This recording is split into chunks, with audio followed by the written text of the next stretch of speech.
All right, here we are in 12.18. We have a really short patch this week because of Worlds, I think, is coming up.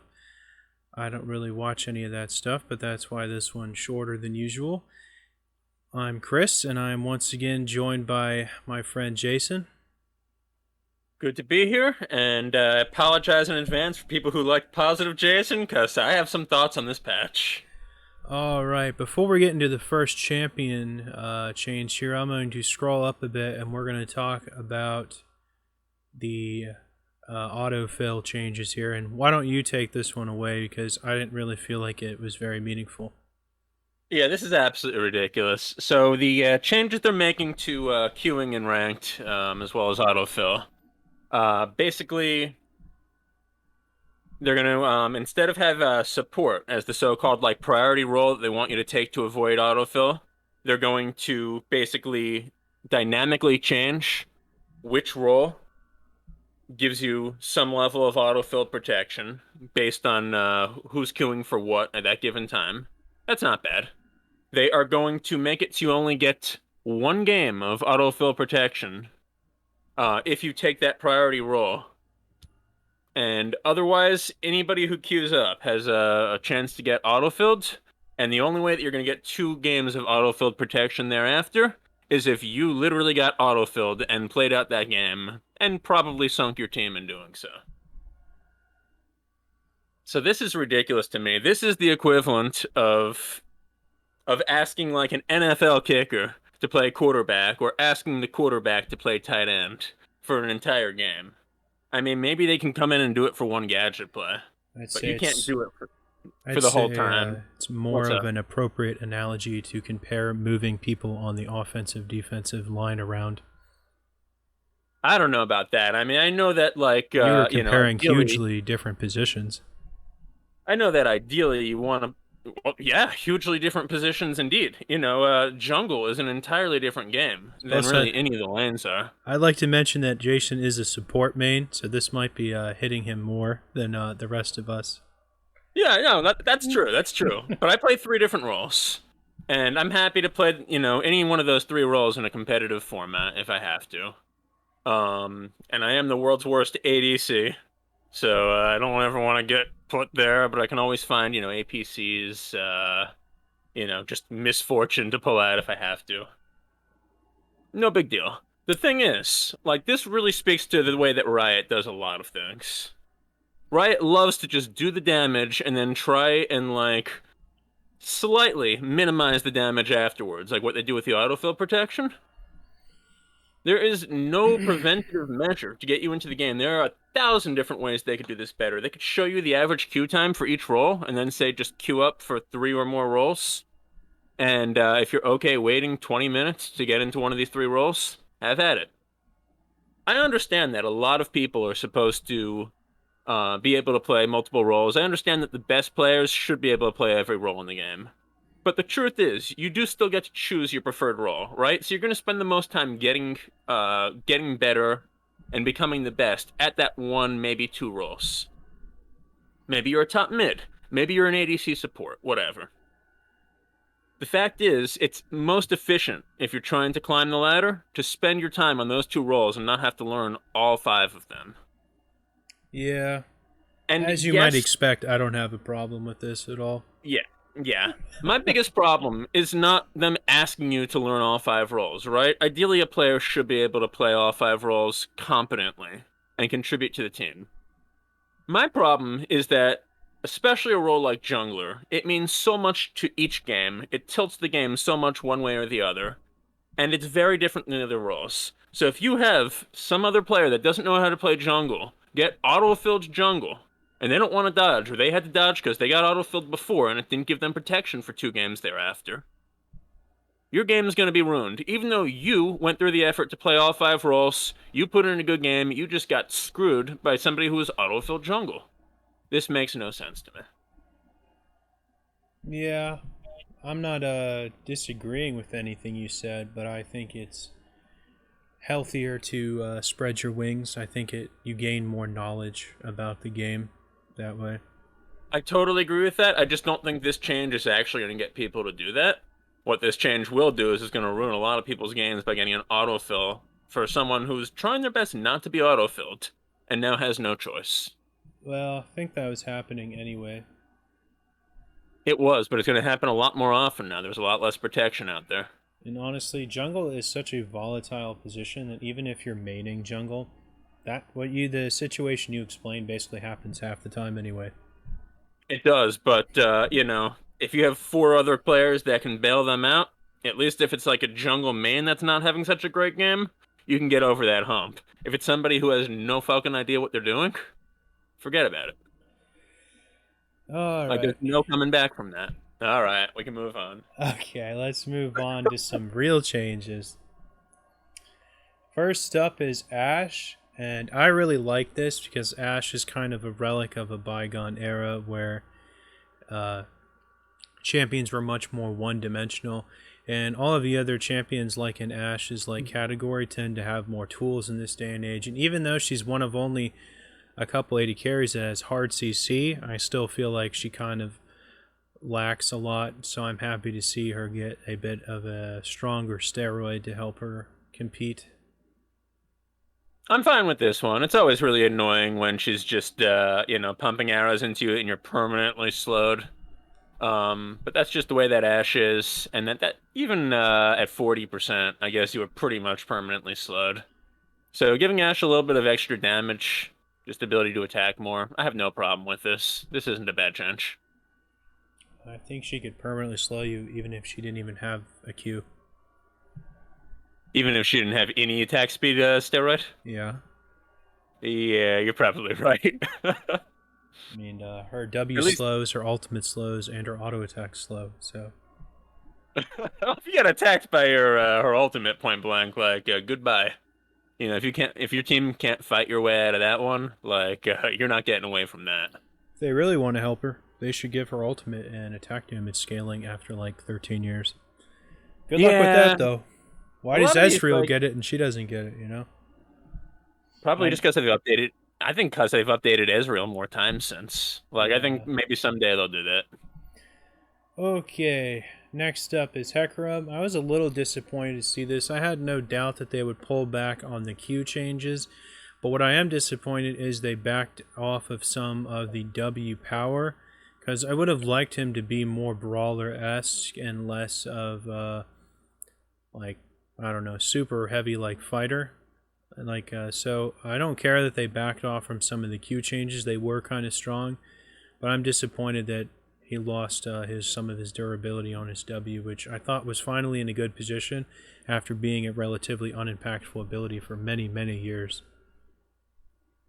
Yeah, they took away about 15 to 20% of the durability that you get from Spirit of Dread.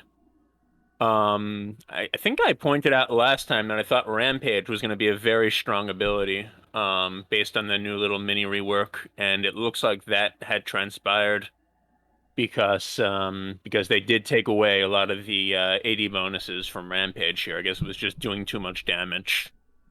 I feel a little bad that I'm flying blind on this patch. I haven't gotten to play for the last 2 weeks due to a radiography exam gone bad. My arm's been blown up more than your most recent RimWorld base. We don't need your life story, man. Yeah, man. So the last 2 weeks I haven't been able to play on this last patch. I don't know exactly how strong Hecarim has been, but it looks like he was pretty strong, and it looks like the Rampage damage was a big part of that.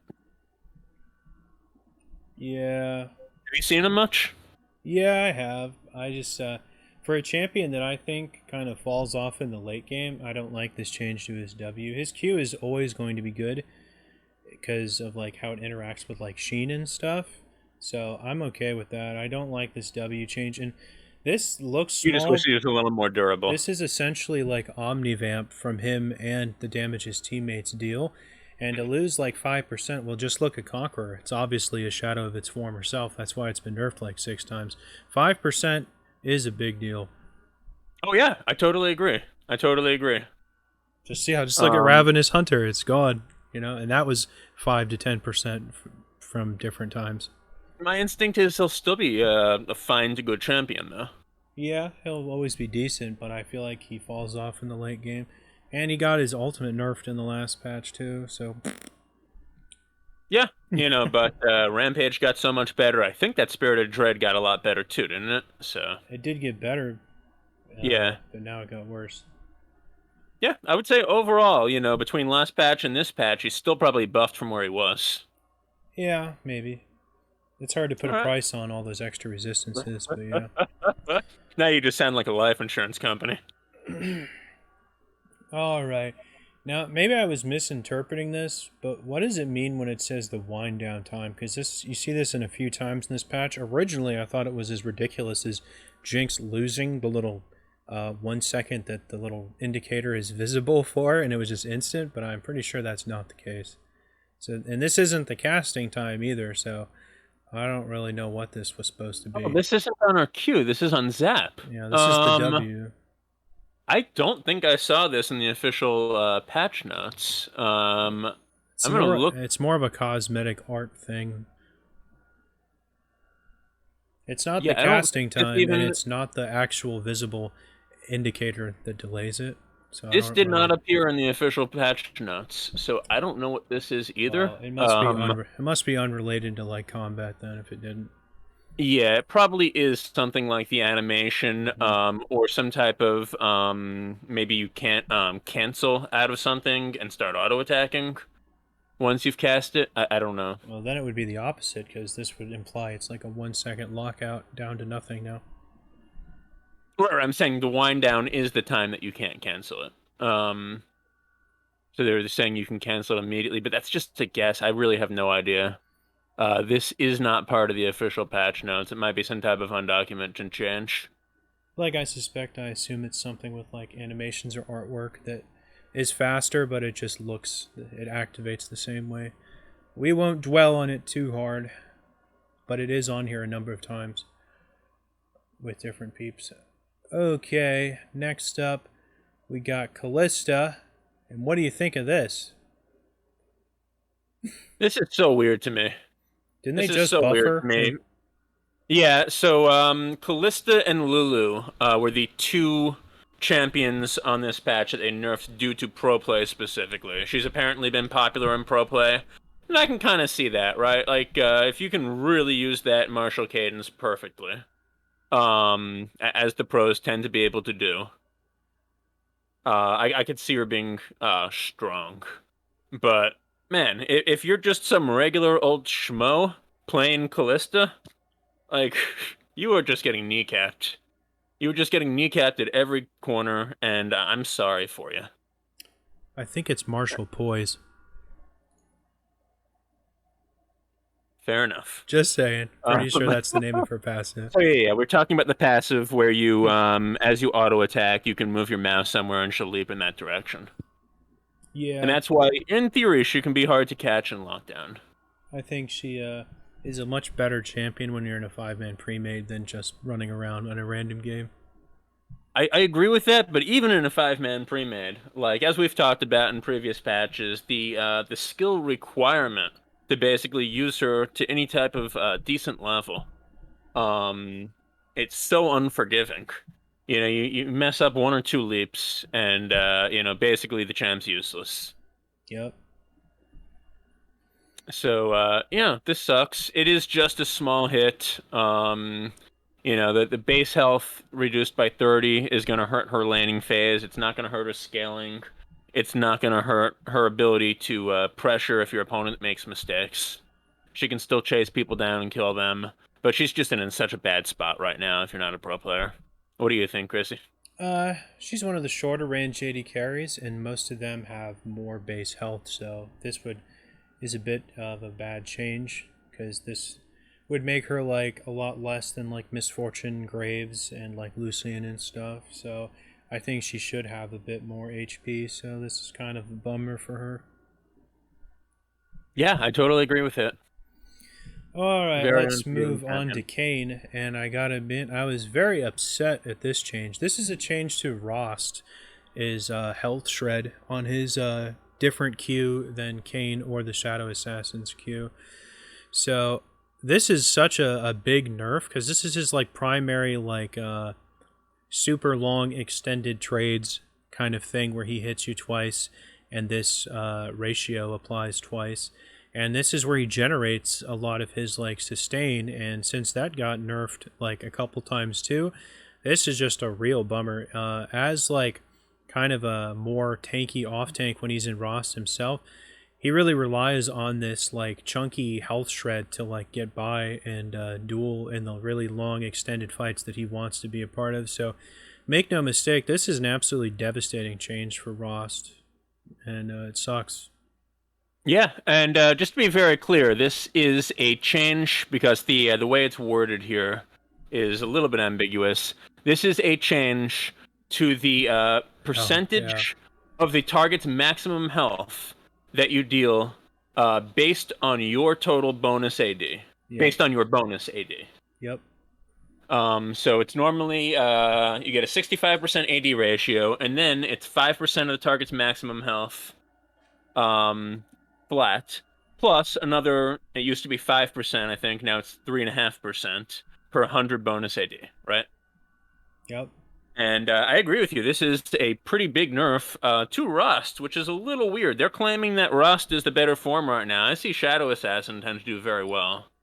I don't think you can say one's better than the other because they try to do two different things. Right. But if I had to just say, if I had 100 games, which one would I rather have the red or blue cane in? I feel like a little bit more often I'd rather have the blue these days, which is something I definitely wouldn't have said at the beginning. What's up? I definitely don't dispute the Shadow Assassin's ability to still like one hit people. I think he's always had that. I would always want Ross though. I think he just has so much more usefulness in like team fights. Whereas you're a big fan of fat flobs on your team, and I got to agree. Like those, you don't want to have a team fighter that's wholly dependent on like pick potential. That's just a volatile playstyle. You want more consistency, and a tanky like kind of ishy frontliner fighter type like Frost is going to help you out a lot more than the Shadow Assassin. Now, I'm not taking away anything from his burst combo. He can lights out you easy. I would agree with that, and I would say that Blue Cane, as opposed to a lot of the other assassins in the game, is good at sticking in fights for a long time, and that's why I consider him more useful than most of the other assassins. At any rate, as far as this nerf, I agree. This kind of sucks for him. It is a fairly big deal that you're losing that much of a percentage of the bonus AD. And this is also going to mean that because he usually has like some form of Omnivamp or physical steel, right? This is also going to mean he's going to be a little bit less tanky in these fights too. Of course. Yeah. So this is just this is not just cutting down his damage. This is hurting Red Cane in every way. And Ross doesn't build as much AD as the Shadow Assassin because he's almost always going to have Spirit Visage, maybe even a second tank item. Sure. And if you're just building tank items, which you obviously have to build some AD when you're Red Cane, but if you're just building tank items, this isn't going to hurt you. No Ross plays like that, but you're always going to get Spirit Visage. Maybe you get I completely agree. four AD items, maybe you only get 3. He only really needs like 2, honestly. I guess the point that I'm implying is that you might want to start building a little bit tankier, a little bit less AD there. This changes the calculus in that way.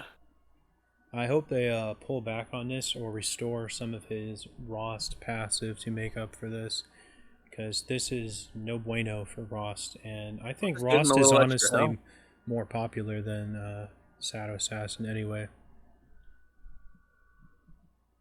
Can't blame you. I love it too. He's fun to play top. I like playing him top and do a couple matchup. He's fun to play. What's your favorite matchup to take him top? Jace. He really shits on Jace. Everybody really shits on Jace. Yeah, but his his W max, or the line knockup thing, it is so cheesy to play into Jace, and his all-in is just way better than Jace. I like playing it into Jace. Oh man, if you're looking at like the list of like champs that shit on NA Jace, yeah, I mean, you're right. It's probably 3 digits long.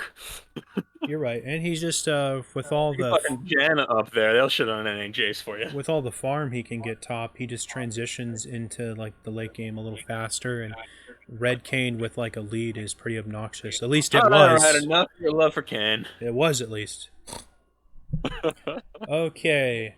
Next up, we got Lee Sin, who gets some more health after the durability update, and a reversion on some of the lifesteal he lost, and this will bring him back up to silly levels, which is something he needs since he's not an auto attacker. It's nice that when he does auto attack and gets the spell vamp from all of his abilities, he heals for a little bit more. Lee Sin is such an iconic champ of inconsistency that I have no problem with him getting this kind of stat boost. This is ridiculous. You know what this is? They want to see more Lee Sin in pro play during Worlds because Lee Sin's exciting. They're Yeah. trying to bring back, and I'll get to that point later. But really, they just want, they want a lot of Lee Sin. There's some Lee Sin stan on the balance team. Maybe the whole balance team is Lee Sin stans. I don't know.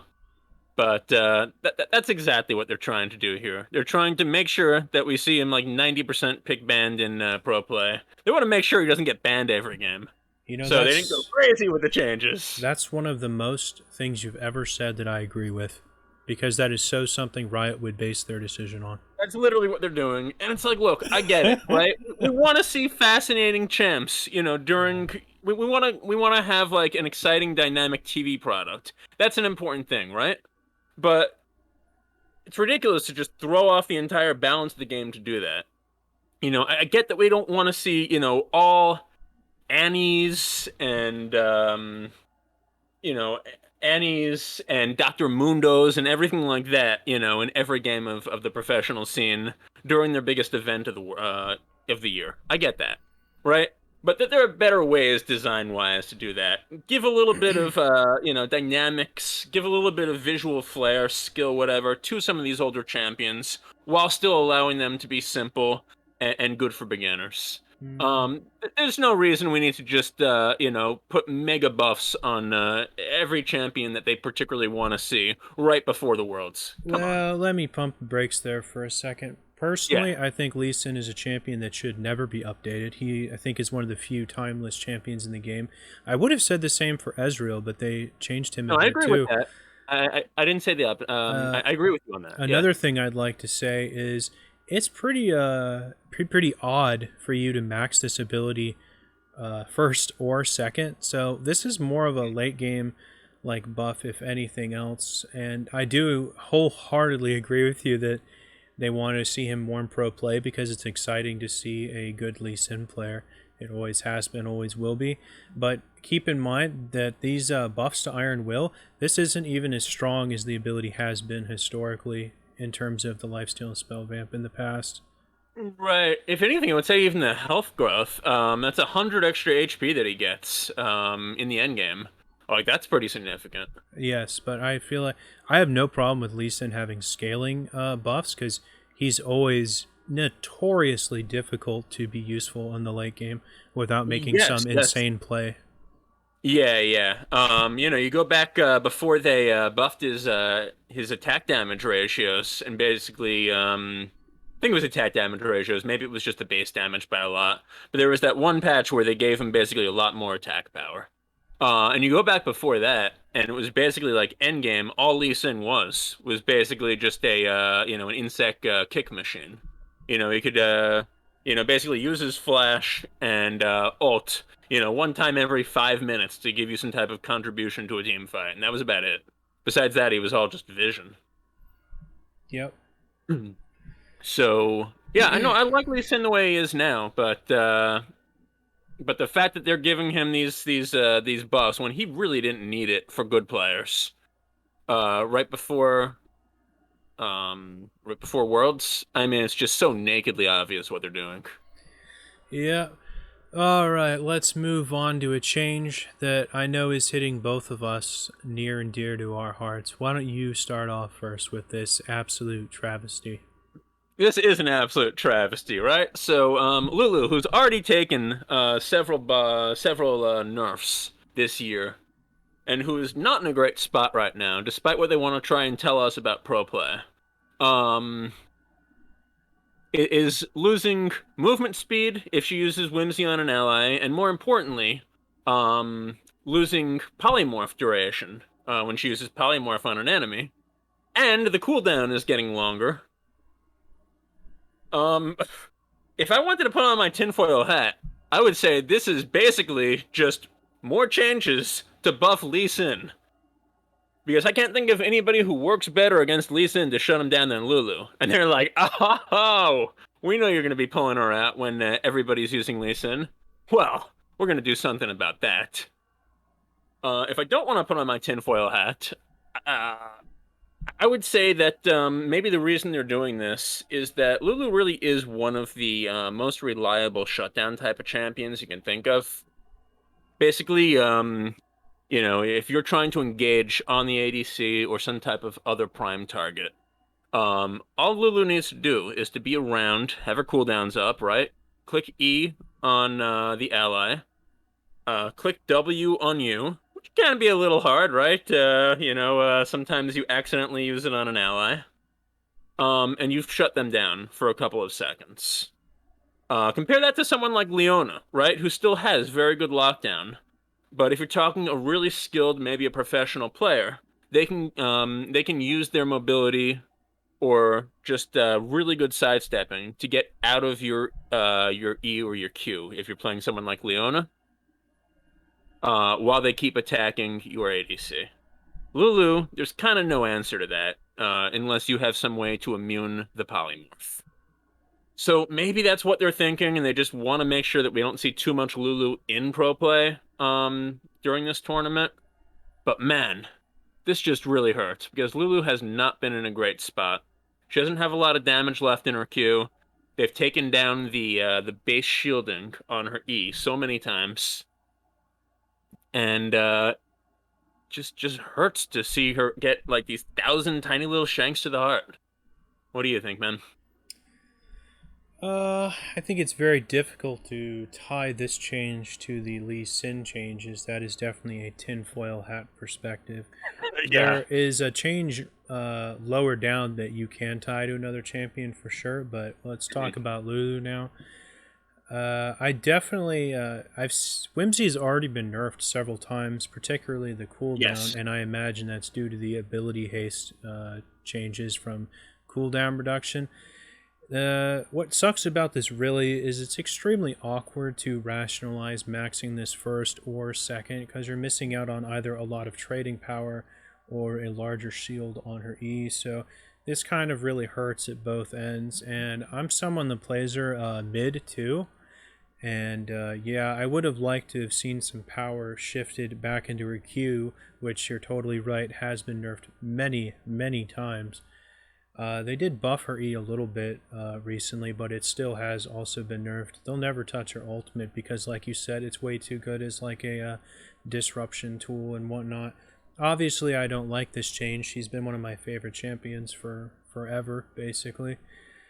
But Polymorph is strong. I don't like that it lost some of its duration. I I really think that changing the movement speed, it just feels stupid if they're going to also screw over the polymorph power. Yeah, obviously I don't like it. Yeah, I agree with all of that. I agree with everything you just said. Now I do usually, at least before these changes, and I'll still probably continue to max Whimsy, to max W second on Lulu, playing Lulu support. I always go EWQ as Lulu support. Sometimes I put a second point in Glitterlands early, but I always max it last. Yeah, I can see that. Yeah. Obviously, top or mid, you have to max Q first. I usually max E second and W third as a laner Lulu. Now, does this change the calculus? Am I gonna want to max Q second ever as like a support Lulu? Probably not. I'm still going Whimsy second. What do you think? There's been times where I was laning against a particularly like strong early game ADC where I'd max Whimsy first, something like Draven or Samira, stuff like Wow. that, that Okay. find their power from snowballing exclusively in the early game. But I feel like you kind of, with like the way bot lane operates now, I feel like you're almost missing out on too much damage to help your AD carry by not maxing Glitter Lance first or second. You know? Yeah, that is interesting, particularly like in the laning phase or just the general early game, when you're a significant portion of the team's or of the pair's damaged. There was one other thing I wanted to mention. Yes.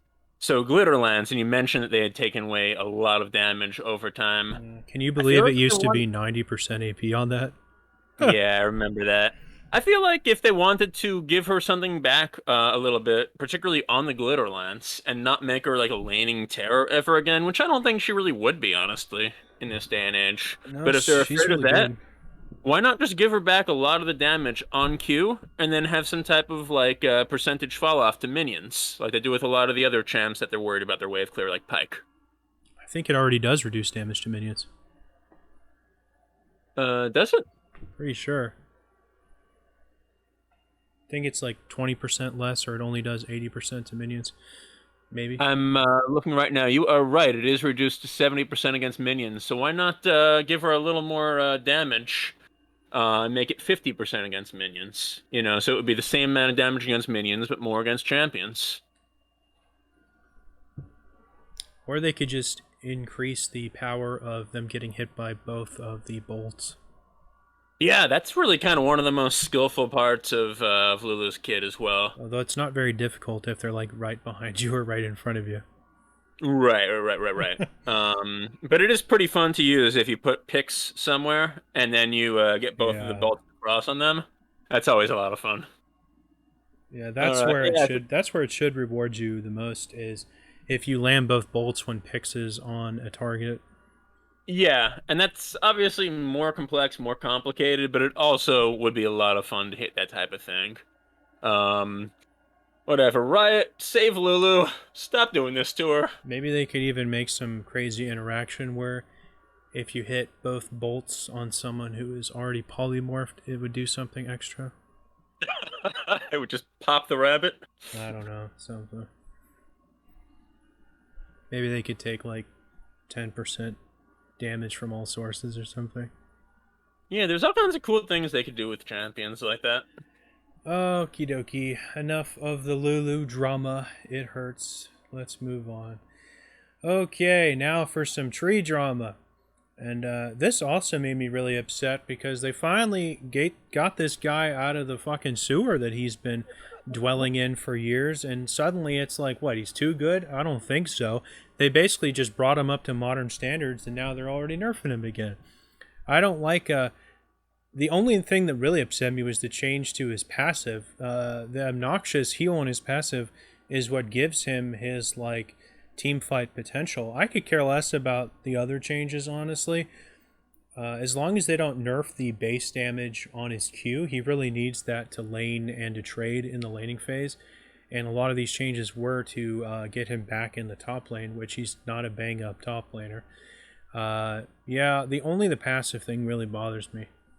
Yeah, that's my biggest part of it too. And from 14% to 12% of your max health, because Maokai the end game is where he's strongest. Jeez. Like, they're taking away 15% of the healing that you were getting. I think even after that disastrous job they did on him in the durability update, he had 10%. So they're taking away half of what he had above that. And it just sucks for him. It sucks like the I don't know, man. They're sucking all the sap out of him. Mm-hmm. Yeah. Sapling Toss, a tiny change on the AP ratio, no big deal. Bramble Smash, that's just to make him better in the jungle early on. Great, happy to see that. But as far as top lane Maokai, like I don't know if he's even decent anymore after this change. Yeah, they sap any more magic, he's going to be Ivern in terms of usefulness. It always confuses me looking at Ivern's numbers why he's not useful. Because the numbers look so good. And then you get him into a game and he's not that good. His Daisy's not strong enough. Yeah, but all his skills have really good ratios. Daisy needs to supplement more of his kit because the rest of his kit doesn't really do anything to help with trading. especially in a 1v1. More power needs to be shifted into Daisy, so when she's up, he's actually a threat. Because obviously he doesn't do anything without Daisy for the most part. Yeah, that's a good theory. If Daisy got a monster buff, I think he would be good. Mostly, I think they just need to improve Daisy's routing, like navigation. I think Just it's the way okay. that she walks, to get places is so ridiculous. Like, she often walks in the opposite direction. Even more than your bronze teammate who's trying to get over a wall. Another thing they could do, and this sounds like something Riot would do when they Uh-huh. eventually rework Ivern, which they probably will since he's only played 1 out of every 2,500 games. Mhm. As he frees camps, farms them, what I mean with his Mhm. passive, it slowly upgrades Daisy over time or something. Oh, that would be pretty cool. Yeah. Just upgrade him in some way for each camp that he sets free. That would be pretty damn Yeah, what cool. they'll probably do, they'll get rid of his knockup, and then you'll have to actually work back up to that by farming 5 or 10 camps, and then after that you'll be working towards a much better Daisy than exists right now, a longer knockup, some kind of slow, better The reason I autos, actually more really like that tanky, idea mini is taunt. because I don't know. the reason I actually really like that idea is because Ivern is basically like pretty useful at the beginning of the game, and then just falls off so hard by mid game. So to balance his power curve like that would be a pretty cool idea. I I like don't that. even think he's useful in the beginning of the game. He is. He is. He's pretty good at the early ganks. I mean, I don't know. Okie dokie. Next up, we got Miss Fortune, and she actually has the lowest attack damage scaling in the game already. If you don't count Senna, who doesn't get any. So this is actually a pretty big deal for her because she only caps out at about 70 or so, where all of the other ones get to about 100. Yeah, this is dumb. They just wanted to push her into the lethality build. They were like, "Oh, MF is actually kind of working when used like a traditional ADC." Well, can't have any of that. And I think it's actually They the just- opposite because in the last patch she got a lot of extra attack speed. Right. And they decided, we've made her too much. No, we've made her too decent as a regular ADC. Let's do something about that. Instead of actually embracing, that you can play her in some way that's not complete cheese. I've already been building her like standard ADC the entire time anyway. People are all like that lethality because it makes her ultimate do 5,000 damage. Well, the thing is, if you have 300 attack damage, it always does 5,000 damage. Maybe it does more with armor pen and stuff, but the numbers get so ridiculous, no squishy person can survive in it. Full crit or full lethality, doesn't matter. So I think it's kind of overkill when people build her lethality. Yeah, it's real important if you're fighting an MF to watch the corridors in which she can unleash that bullet time, right? The R Yes. on your whole team. If you're kind of funneling through a corridor or kind of bunched together by someone like Rel, even Malphite if he gets a good ult off as you're funneling filtering through a passageway. Like, she will shred down your entire team, and it almost doesn't matter how far ahead you are, you will lose that team fight. Yep, very satisfying, and that's why she's so popular because you don't have to have any AD carry mechanics to play her, and that's why you see her so much because she's the ultimate lazy bastards AD carry along with Ezreal. You just Absolutely. kind of load it up, don't know what you're doing. It don't matter because her abilities are so potent, and Well, I don't know that I she'll call always Ezreal lazy. he's I'd say only Misfortune's way more, but I'd say he's the second most one. I mean, he's definitely more forgiving if you don't play like a traditional AD carry type That's of pattern, and I think that's what you meant. But man, you have to put in so much work, so consistently on Ezreal to get that like big benefit. Whereas yeah. MF just lines up properly and hits R. Yeah, I'm not disputing which one has a bigger reward if you invest more time into it. I think that's way more Yeah, Ezreal. yeah. But But yeah, just a shame that they're basically saying you can only build MF one way now. this doesn't come close, I think, to edging her away from lethality. especially since her ultimate was actually buffed a Trying to few edge her months ago.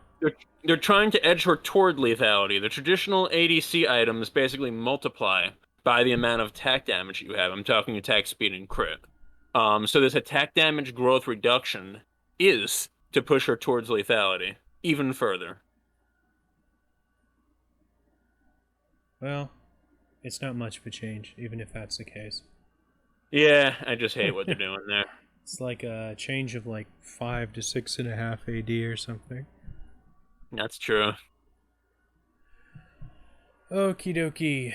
Next up, we got Nocturne, and on the PBE at one point, there was a pretty generous buff to his passive, Umbral Blades, but apparently they decided he doesn't deserve that, even though it's not a very useful passive to begin with. It's really only super useful in the jungle. So they decided he don't get that. Instead, just get less AD instead. How's that for a buff? Yeah, nice buff to him. Less AD. Yeah. I don't know what they're doing here. He doesn't seem like a particularly strong champ to me. And if they were gonna nerf him, like just take 1 second away from his overly long ult. Dude, if they change his ultimate, what has he got left, man? 5 seconds of his overly long ult. I feel like that's the one thing they can't really change, you know? I mean, Man, he's got no other gap closer, so what is he going to do? I Just agree. go run up? 2.5 seconds, which is what it was back in the day, was a little too short. But I think 4 or 5 is fine. We don't need to just basically allow him to get behind, 1 and 11, and still be able to blind you for 6 seconds. So you can't coordinate with the rest of your team while the rest of your team is fighting. For the champions that have like a mechanic that like nobody else in the game has, I'm like okay with it being potent. I think 5 seconds would be perfectly potent. But yeah, as far as this change itself, I don't have a huge problem with it. I don't think he needed any type of nerf, and it sounds like that's kind of what you felt like. He's undoubtedly going to get reworked within like the next year and a half. Trust me. He was on that survey they did that didn't mean anything, where they asked people which of these 5 champions. Oh my god. The one they asked people like which of these 5 champions you want to be reworked, even though they fully intend to rework all 5 of them. Yeah. So he was on that list. So he's a little stale, honestly, in his like play style. So I have no doubt they'll come up with an interesting theme.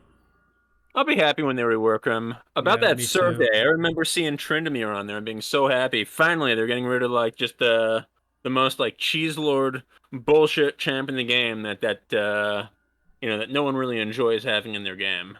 And then I looked at the actual rework that they proposed they were going to do, and it made him even more of a cheese lord. As long as he's a cheese What are lord you that thinking? isn't just an auto attacker, I could accept a new type of cheese lord. I don't know. They made him even more of an auto attack, like crit glass cannon. They're like, we're not going to take that away. We're going to double down on that. I haven't seen any theories on what they want to change him into. Oh, so when they did that survey, there was a thing you could actually click for each champion that showed the general direction that they wanted to take that champion. It was basically like just quick designer notes, and some of them looked really good. I was really excited about the Shyvana one.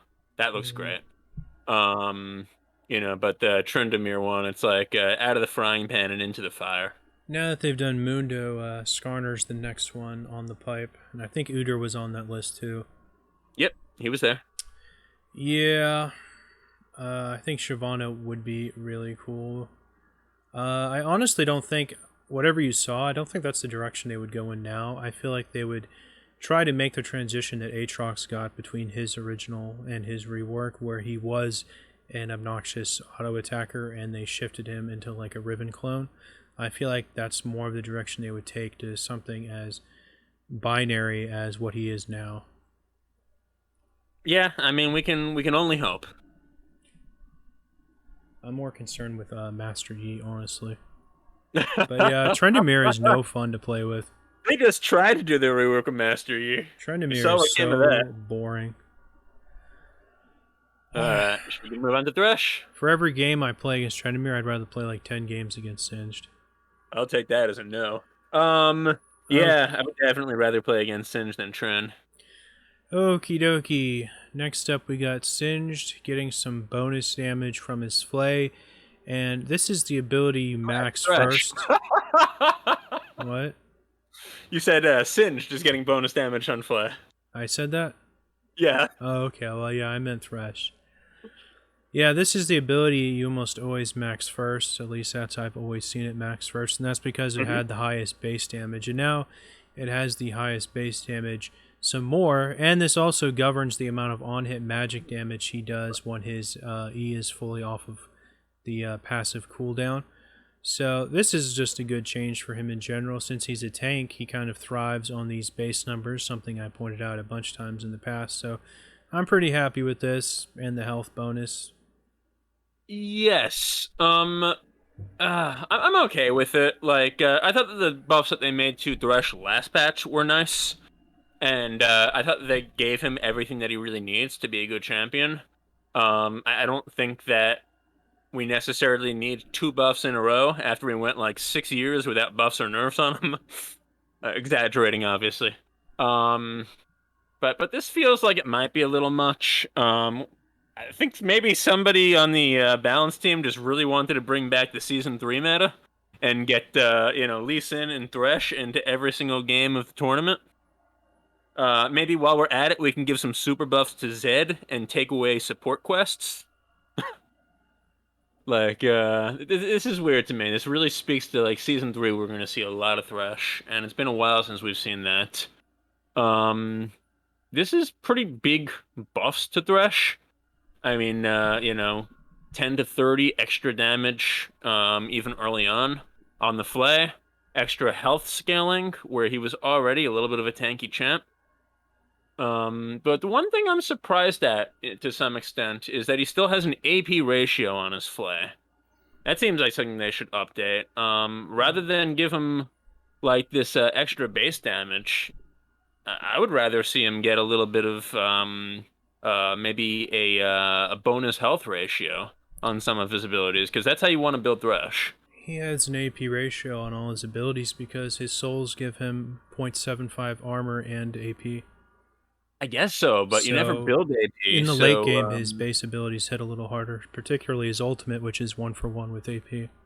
Okay, I mean, that is a good point, but I'd still, if I wanted to see him even get a little mini rework, I'd want to see him, the souls, give him a stat other than AP, and then you can move those AP ratios to something that the souls is building up and is relevant for him to build. I think it's definitely relevant. Well, he never builds AP, though. I mean, have you ever seen a Thresh build AP and succeed? In ARAM, yes. ARAM's not a mode. ARAM's a mode like the Minions a mode, dude. You can get pretty cheesy with, like, Q, Lichbane, E, kind of. I guess so, that's fair.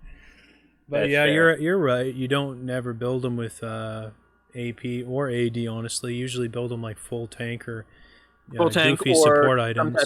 Exactly, utility support items. Which is, I think, why it's good that all of his abilities do scale with AP, because a lot of other dedicated tanks in the game don't have supporting abilities that scale with anything useful. Let's look at Leona. Yeah, that's a good point. Although, I think some of her abilities scale with either health or resist now, don't they? Yeah, her W Eclipse scales with bonus armor and MR, but the damage component does not. Yeah, I agree with you. It'd be nice if they really that would be a project I'd love to see them take on, maybe next mid-season or something like that. Basically, just do a pass on all the champs that have irrelevant scaling on some of their abilities, and do a pass on those accordingly. Yeah, I could see them doing that. After the durability update, I can believe anything. I think that would be one of the most useful things they could do, don't you think? Yes, but a lot of those are kind of in place for a reason. But it was probably a reason, especially with a lot of these older champs like Thresh, and especially the ones that were done before Season 3. Ones that are from Season 1 and 2 are just truly relics. It was just like they thought that you were going to build champs, a bunch of different ways, with all different stats. That was before any type of meta had developed. Okie dokie. Let's move on to one of my new favorite champions, and I liked him before his rework, but now he's just a lot of fun, and that is Udyr. And I was saying that his Q was already strong, and it did get a buff in the hotfix that I think I mentioned last time, but now it got another buff, and you were saying that this is to compete with Phoenix. I don't really. Maybe you're right. It's already like legendary. I'm definitely right. That's what every single change since has been for. Well, if we look down here for a second, you can see that Phoenix finally got nerfed a bit. It's still going to be super good, but it did take a pretty big nerf, but it was already so big that it's not too big of a deal. And what surprised me is that they decided to nerf his W again. And now I feel like it's kind of getting into Bummersville because it was actually pretty good for a while there. Now it's kind of only good once he already has like 3 or 4 items, basically. But this Q change, I think, is the big thing to look at right now because his Awakened thing, and this I feel like kind of was a mistake when they were designing him, his Awakened form of his Q has all of its power, whether it has 1 point in its Q or all 6. Because he gains a 6th rank on his abilities. Yes. And they actually kept that, and not only did they keep that, but they added a damage ratio when before it was all magic damage on his Awakened Q. So this is actually just crazy town. And as if that wasn't good enough, they actually changed the mana cost on this. Prior to this and his original form, all 4 of his abilities had the same scaling mana reduction cost. Now his Q is just a flat 20, and yeah, I mean, if they made this even like a lower cooldown than all of his other abilities, that would just be icing on the cake. But right now, I think Phoenix is still good for the tankier build, but yeah, I already said his Q is super strong on release. Now it's only been buffed twice since You then. were wrong. It was strong then, but now it's just crazy strong. Crazier. It was crazy. It's still crazy. Yeah, and also worth noting is they gave the bonus range to all uses of the Q's empowered attacks, not just when he awakens it. Yeah, I didn't even realize he was getting that, and I've already played the reworked Udyr like many, many times, but that's cool. Yeah, so that's it's kind of a nice quality of life buff they just gave him on that. But yeah, this was their admission that they basically missed the mark on the Q. It was too weak, and you were pretty much like the only intelligent League player in the world who thought that the Q was good. It's because insanely good. There were a lot of people not even putting a single point in it. That's what they thought of it. And I'm talking like streamers, Diamond Challenger players, even pros. That just didn't think it was worth putting a point into Q until late in the game.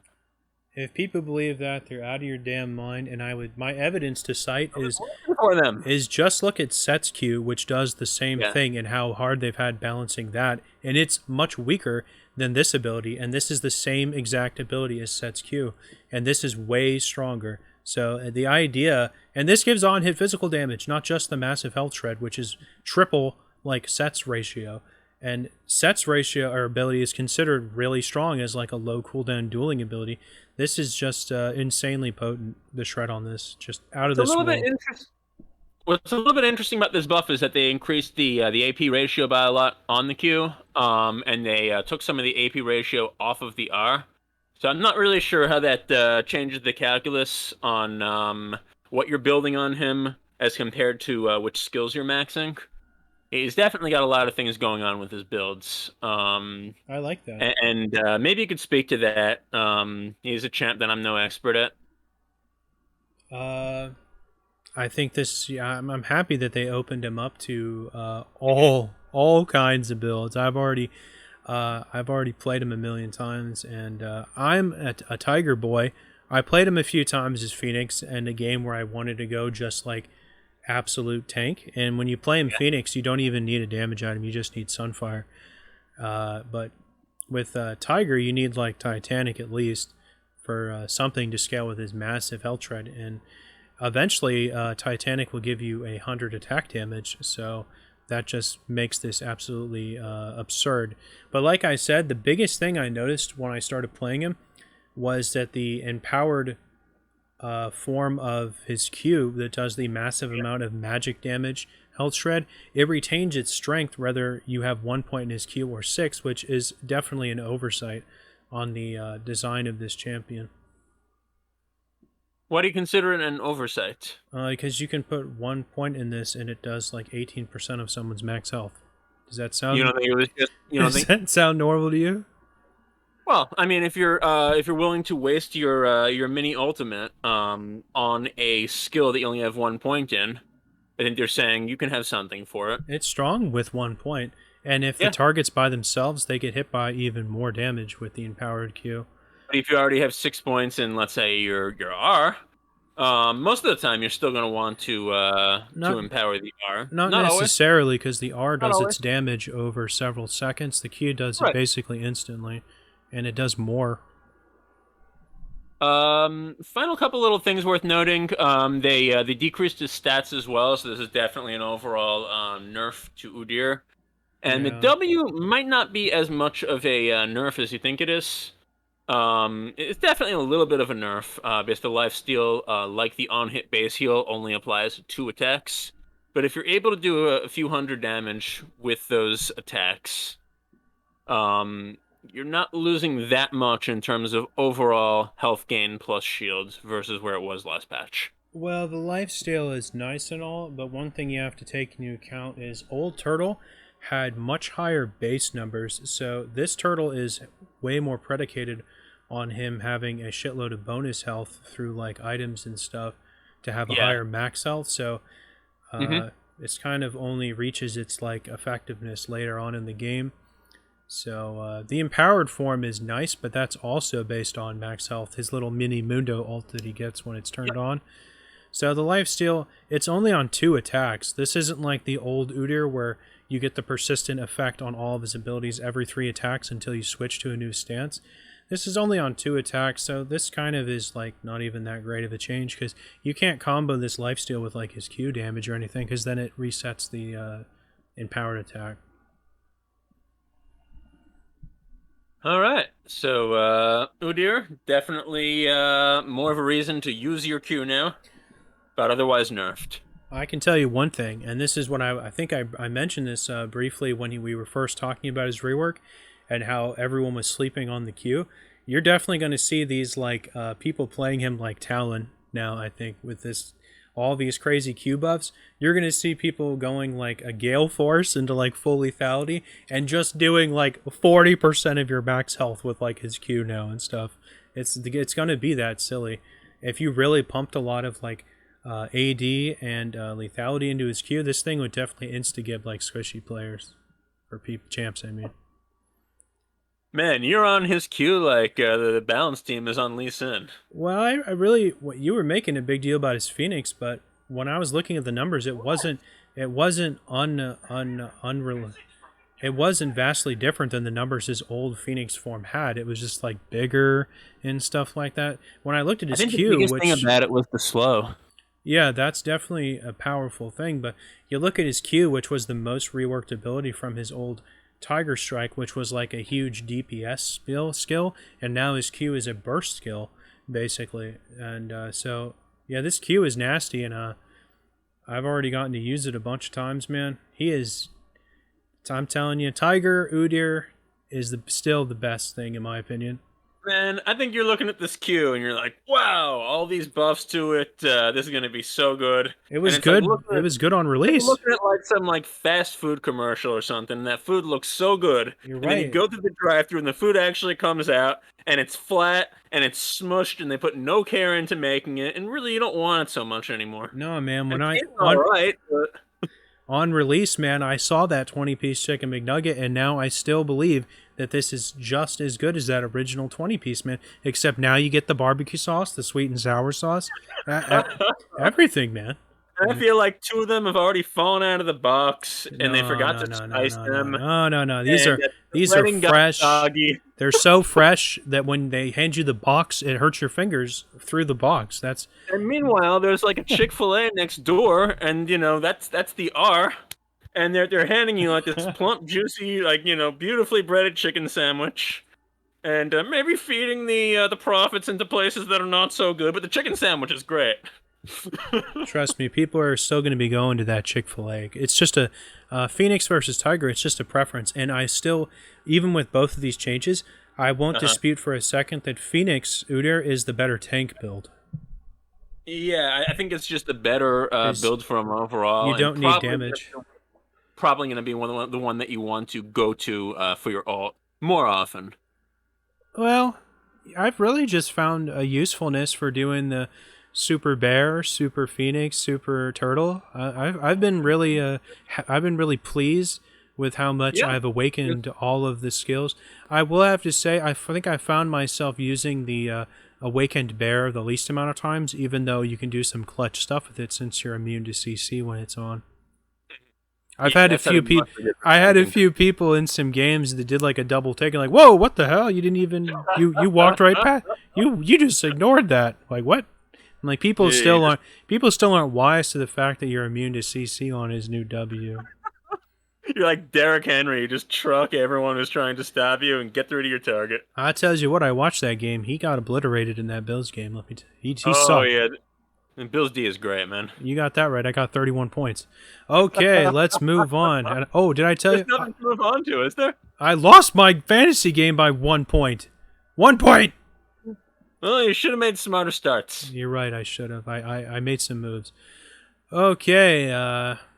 I think that's it, Chrissy. None of this other crap looks relevant. But one thing I don't see on here was the change they made to Nami, where her. Oh wait, that was last patch, wasn't it? I think that was on for last patch. Yeah. My bad. There was the electrocute thing was hella cheesy.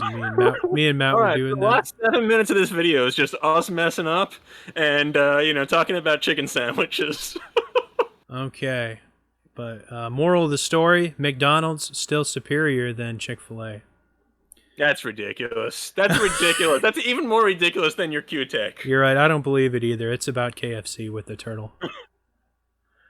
Okay, that'll do it for 12.18. It might be actually a lot more than a couple weeks till this next one comes out. I don't know if they'll release another one on schedule with Worlds going on. We'll see. And just have Worlds play behind the patch or whatever. We'll see. Yeah, that's what they do. They often do release patches during Worlds, and they just they keep Worlds locked on 12.18. All right. Well, that'll do it for 12.18. Anything else to say?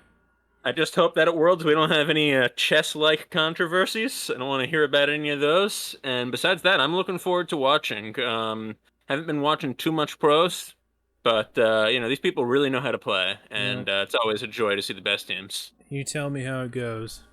I will. Till next time. Yep.